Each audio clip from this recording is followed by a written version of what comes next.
Next हमारा biochemistry and neurology का topic है फ्री रेडिकल्स। फ्री रेडिकल्स क्या होते हैं? वो होते हैं एक्सट्रीमली रिएक्टिव या हाईली रिएक्टिव स्पीशीज़ जिनका लाइफ स्पैन बहुत शॉर्ट होता है, लाइक बहुत कम टाइम के लिए वो अपना काम करते हैं, अपनी एक लाइफ स्पैन गुजारते हैं एंड देन वो डिस्ट्रॉय हो जाते हैं।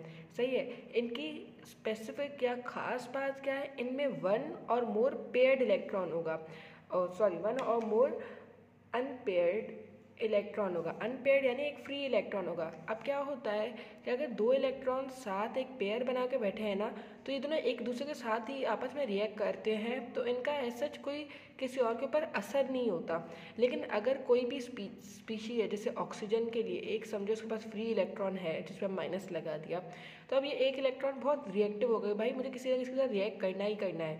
तो इन स्पीशीज़ को जिनके पास वन और मोर अनपेयर्ड इलेक्ट्रॉन हो और उसकी वजह से वो एक्सट्रीमली रिएक्टिव हो और उनका एक बहुत शॉर्ट लाइफ स्पैन हो, उनको हम फ्री रेडिकल्स कहते हैं। इनका एक और नाम होता है reactive oxygen species. Reactive oxygen species क्यों? क्योंकि इनके अंदर एक ना एक ऑक्सीजन ज़रूर होगा जिसके पास एक अनपेयर्ड इलेक्ट्रॉन होगा, तो इसको हम रिएक्टिव ऑक्सीजन स्पीशीज़ भी कहते हैं। सही है।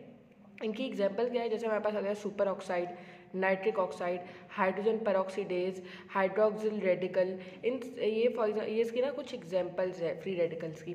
अब फ्री रेडिकल्स के दो सोर्सेज होते हैं, या तो एक्सोजेनस सोर्स यानी बॉडी के बाहर से ही ना आपके पास एक फ्री रेडिकल आ गया। सही है। और दूसरा हमारे पास सोर्स क्या होगा? हमारे पास होगा एंडोजिनस सोर्स। एंडोजिनस मतलब बॉडी के अंदर किसी ना किसी प्रोसेस की वजह से ये हमारे पास फ्री रेडिकल्स बन गए। अब हमें फ्री रेडिकल्स की इसमें इतनी डेप्थ का पता नहीं होना चाहिए, जो मैं चीज़ें बस बता रही हूँ बस वही पता होना चाहिए। इसी में से MCQs आपके पास मोस्टली आते हैं। सही है। एंडोजिनस क्या होते हैं? एंडोजिनस वो फ्री रेडिकल होते हैं जो बॉडी के अंदर ही बन गए। सही है। बॉडी के अंदर एक normal molecule, for example H2O हमारे पास था, H2O।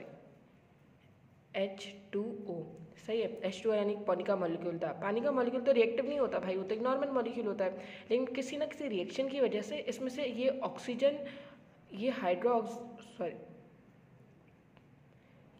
हाइड्रोक्सिल आयन अलग हो गया प्लस एक H। सही है। अब हमारे पास ये हाइड्रोक्सिल आयन बन गया, इसके पास तो भाई एक फ्री इलेक्ट्रॉन है, ये तो अब जाकर रिएक्ट कर सकता है। अब अगर बॉडी में फ्री रेडिकल्स बन रहे हैं ना, तो उसके किस किस तरीके से बनते हैं? एक इलेक्ट्रॉन ट्रांसपोर्ट चेन है। अब इसमें हमारे पास एक आता है electron transport chain. Electron transport chain में क्या होता है?